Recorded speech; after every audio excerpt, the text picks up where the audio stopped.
question with a statement, basically, or by answering a statement, and that is making the right decisions. So, obviously it comes down to how to make the right decisions. So in our world today, we all have decisions, most of us on a daily basis, to make that they can bring positive results or negative results in our lives or in the lives of other people that we affect. We're deciding, which car to buy, what house to move into, what neighborhood to move into, when to move out of a neighborhood, what job to look at, to go after, what career to pursue, when it's time to change a career,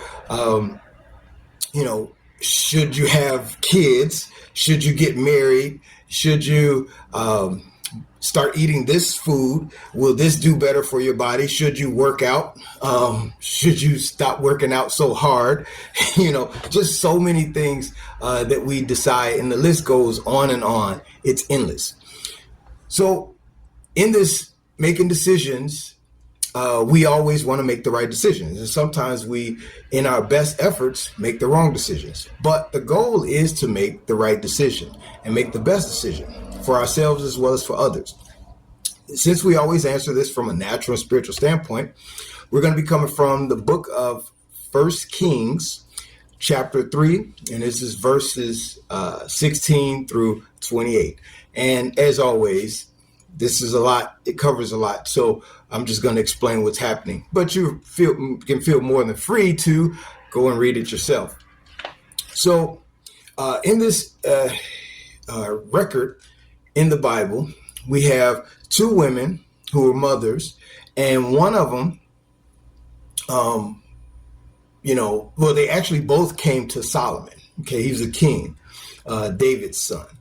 So he had to make a decision concerning these two women, and they came to him because they wanted him to decide whose child it was. They both had kids, right? Both had children.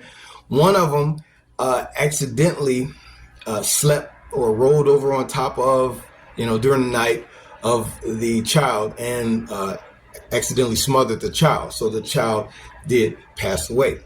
The other one, of course, her son was fine. The thing is both of these women came to Solomon, King Solomon, to have him choose or make the decision of whose child it was, because both of them were fighting over the same child, even though the one lady knew that her child was no longer in the land of the living. So he put it to a test. He put the whole situation to a test.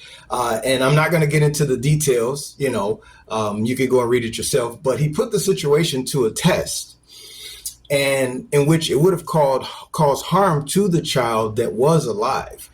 And the real mother really had an issue with this, of course, and the one who wasn't really the mother, she didn't really care. She was fine with the decision, even though it would have caused harm to the child.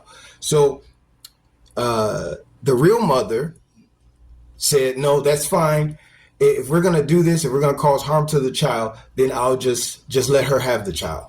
And so in this, Solomon knew who the real mother was. Okay, so that's really condensing it as best as possible. But the thing is that to make the right decisions, which can be life or death, which can be for benefit of yourself or for others, or for negative, result for yourself or others, we have to put it to the test, just like Solomon did.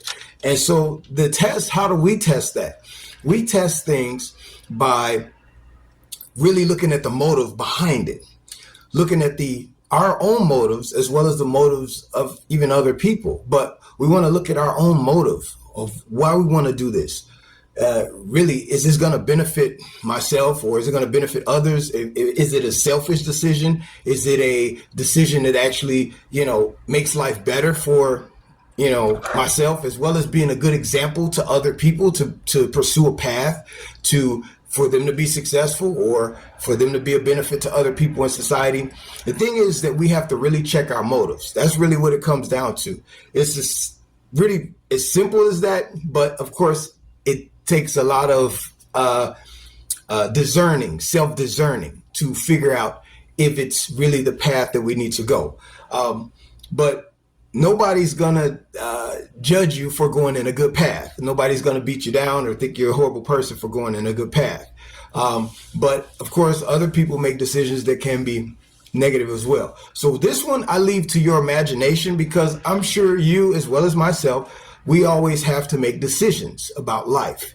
And the thing is that we have to be ready to take on the responsibility of the results of those decisions, whether they're good or bad.